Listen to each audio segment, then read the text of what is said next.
Today I'm having coffee with Miss Elsie Marshall, and Miss Elsie, you and I have known each other for a couple of years now, and you were in my office the other day and really just about had me rolling on the floor. And I guess it was a year or two ago, we took a ride one day out to your farm and just had a nice afternoon together. And, you know, you just entertained me so much, Miss Elsie. So thank you. I want you to tell me the story. So here's how it started when you were in my office. I said, Miss Elsie, I haven't seen you in a while. What is new with you? And do you remember what you said to me?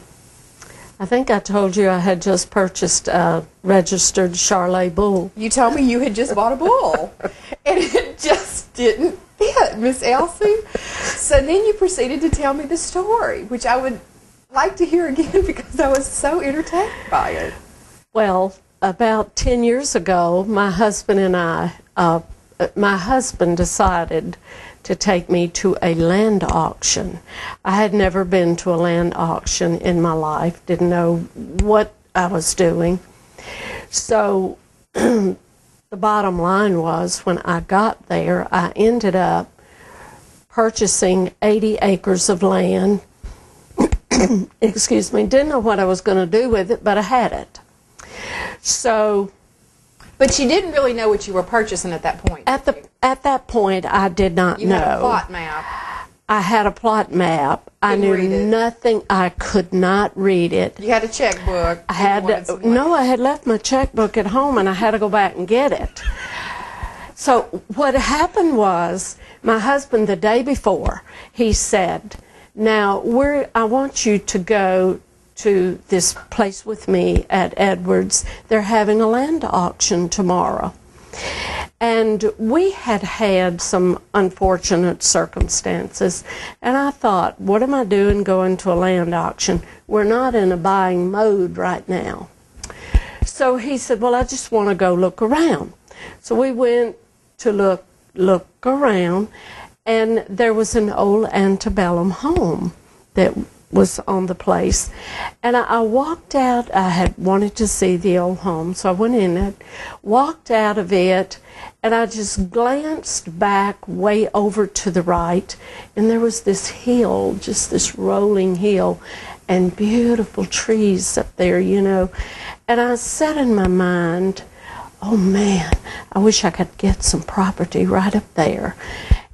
But I thought, with the way things have been, maybe 2 or 3 acres, you know, might leave here with, be lucky to do that. So we had bid and got a bid. We got it for this certain amount. Well, they had explained to us that if someone else comes in and they bid 5% above what you do, then and it encloses what you have already bid for, they can get that. Well, I had to run home and get the checkbook, because you see I was real into buying. I had left the checkbook at home. So I ran home to get it. Well, when I got back, someone else had outbidded, so I ended up with nothing. I had nothing. And I thought, I'm not leaving here without some property. Since I'm here, I'm going to get some. So I'm sitting there reading this plot. Didn't know what I was reading, or whatever they call it, you know, layout. And I'm asking somebody next to me, what is this right here? What is this? And the auctioneer is saying, now this is what we have left. We have this left and this left. And I thought, man, this land is getting away from here. If I'm going to do something, I've got to do it. So he said, now here, I've had this, he was up doing the bid job, you know, how they do that. And it was going, you know, it was just about going. And I just stood up and said, I want that 80 acres right here on this thing, you know. And I didn't know where it was. No, I didn't know where it was. As it turned out, it was the beautiful piece that I had thought, you know, that I wanted. So we got that and I thought, now what are we going to do with this? You know, we were able to sell some of it. And they had a forester to come in and cut, and so and it really needed it. It needed to be cut and thinned out, and he gave us some money. Well, my husband found there was a 12-acre right-of-way right next to it. So he kept dealing with the guy, and they finally made a deal. So we bought that 12 acres. So now we had 92 acres. So then my husband kept looking over to the neighbors and saying, if he ever sells that, I want you to go ahead and pay for all of this as quick as you can. And we were both working at that time. And if he ever sells that, I want that. And I'm thinking, oh, God, what are we going to do with this? Because, see, we were both getting close to retirement. We were 60 at the time. And so I know I'm about to tell my age, but I don't have a problem doing that because God's been good to me. Thank God for every day, every year.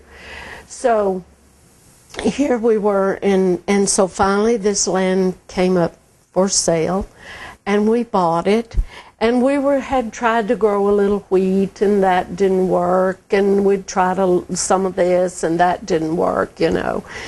So I said, okay, we've got this land. What we need is some cows. All you have to do is keep the pasture good, keep them fed, keep them wormed, keep, you know, some of the, and they grow themselves, you know. And you told me that you have always... I have always loved to farm, loved cows. They're my passion. Other than God, my church, and my family, they're my passion. I have anybody that said they love cows. I love cows. Doesn't bother me a bit to meander around out there and all of that cow, whatever's left when they get through doing their thing, whatever they do. Have you ever had any cows before? My father was a cowman on a farm. And I was raised riding with my dad, and I loved it. Just so loved it. Cows. I love it. So you bought you some cows. Love to hear the moo. I just love it. And so I thought, okay, we've got some cows. We had some calves, but we got these from the sale barn. Actually, my son bought them. I said, I've got the pasture. You've got a little change. You go get the cows. So we went to an auction. This is what we did. So we had the cows, and I'm thinking, we got to have a bull to make this thing work. And plus, you just really wanted a bull. I did. Even if you didn't have the cows, you wanted the bull. Well, not really. I really wanted the bull because we needed to raise some cows. So I kept telling my sons, now y'all need to go and you need to get a bull. We've got to come on with this thing, you know. We've started, come on and let's go. So and nobody would ever go and buy they wouldn't. They would not. They work off, you know, they work off. So my sister and I were going to Tallulah one day to visit my brother, and we passed this cattle truck, and there was this beautiful Charolais bull in there. So I went down the road, turned around, I come back, and I said to my sister, she said, where are you going? Is this the sister that I know? No. Okay. No. This is a sister visiting. So I said, I got to see this guy just past this cattle trailer, and I've got to go back and see this guy. So you're driving down I-20. No, I'm actually over in Tallulah, driving through Richmond, and he was at a service station on the side of the road. Yes, so and I said, I drove in, and I said, "Are you buying or selling?" And he said, well, this one, actually, neither this belongs to me. He said, this one does. But he said, what are you interested in? I said, I'm interested in a bull. Do you have one for sale? He said, as a matter of fact, I do. I have a young registered Charolais. And I said, when can I see him? So I took out my pad and wrote all the information down. And so went home. Was he from Tallulah? He lives actually at Newellton. Okay. But the bull was at Delta. Okay. And so a few days later, I talked to my husband, came home, talked to my husband, told him I found a bull, you know. And so... At a gas station. At a gas station. So my son, I think that he would kind of get me out of this because, you know, they just kept saying, well, you know, we need to do this and we need to do that and we want to redo the pasture and we want to do this. And I'm thinking, we need to build the herd up is what we need to do. We need a bull. So he says, well, let's go to the sale and see what we can find over there. And I'm thinking, you ain't going to find anything. You just think you're going to. So, but I said, okay, let's go. So we went to the sale where we didn't find anything like we really wanted. So I said, okay, let's go back by where the bull is. And so we did, and I bought him right then. And we had to go home. Did he bring you home with it? Did you bring Not then. Okay. We had to go home and work on the pasture and separate him because he was still young, so we wanted to separate him. From the cow. So, yes. So we did all of that and finally got, his registered name is Cannon, but I call him Sir Riley because he's such a sweet thing. And so we finally got Sir Riley home. He did not like... Didn't the guy deliver the bull? He did. Okay. He delivered him. Yes, finally got him delivered. Got him home. He did not like... Well, actually, they are herd animals, and they do not like being by themselves. So now you're going to have to get another my bull? husband went over there. No, he went over there, and we had Sir Riley a few days, and he'd been over to the farm about an hour, and he called me. He said, I've got some bad news. And I thought, my God, you sound like you're about to die. What's going on? He said, I can't find Sir Riley anywhere. He is nowhere to be found. He had jumped the fence, tore the fence down, didn't jump it, run a mile or so across the pasture to my neighbor who had a herd. He had jumped their fence, and he was just peacefully, meandering around. So I called the man that owned it, and I said, my little Charolais, registered Charolais, I know, I'm almost certain it's him. Can't get close enough because the whole herd runs every time we start. But I said, his ear is marked because he is registered. So, and he said, well, if there's a Charolais bull in the pasture, it belongs to you because I don't have not any Charolais. And so surely enough, we got in touch with this cowboy guy. So he goes over and finally gets Sir Riley loaded up and brings him home. And I just put him right in the pasture with my other cows. He is happy and he is contented. And do we have some little livestock on the way? Not yet, but we're going to. And what are you going to do with the cows that you, or the cows and bulls, I guess, that you breed? We're going to sell them. Mm-hmm. We'll sell them, take them to the sale barn and sell them. I remember, I don't know if it was that same day or another day, you started telling me about the little, don't you have like a little strawberry pony or something? We have a little strawberry roan that my son has had for a good long while. Now, weren't you thinking that the bull and the little pony had something? No, we have we have a little donkey. A donkey. We have Eeyore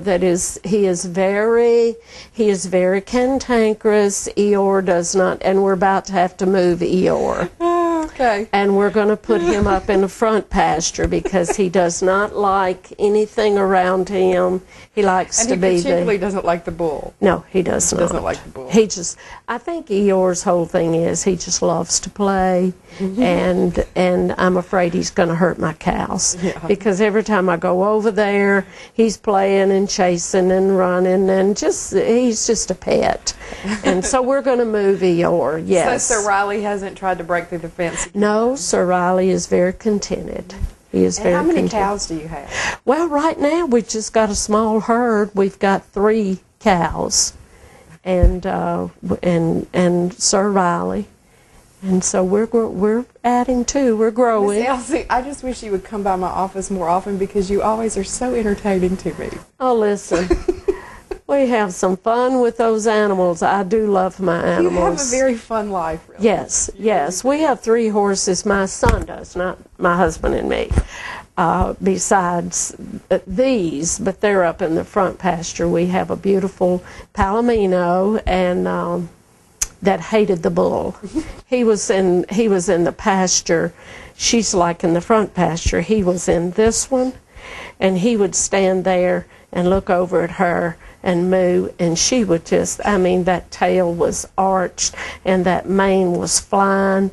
And she loves my husband, and she'll usually come to him and nuzzle around over him, and he would call her, and she would get almost right to him, and then that tail would go up and that mane would fly and those ears would go back and up, and she would take off. She could not stand the sight of that bull. Now that he's gone, he's moved where she can't see him. She's happy. Fine.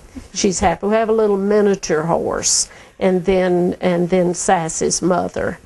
So yes. Well, I'm looking forward to going back out there with want you to come and meeting Charolais. I want you to come. And the other yes. additions to the yes. livestock family, because I haven't met all of those. We love them. This has been most entertaining. Thank you so much for coming. Thank you for having me. I've enjoyed it. And come back anytime. I love to talk about my animals. I can tell. Thank you, Miss Elle. They're my passion.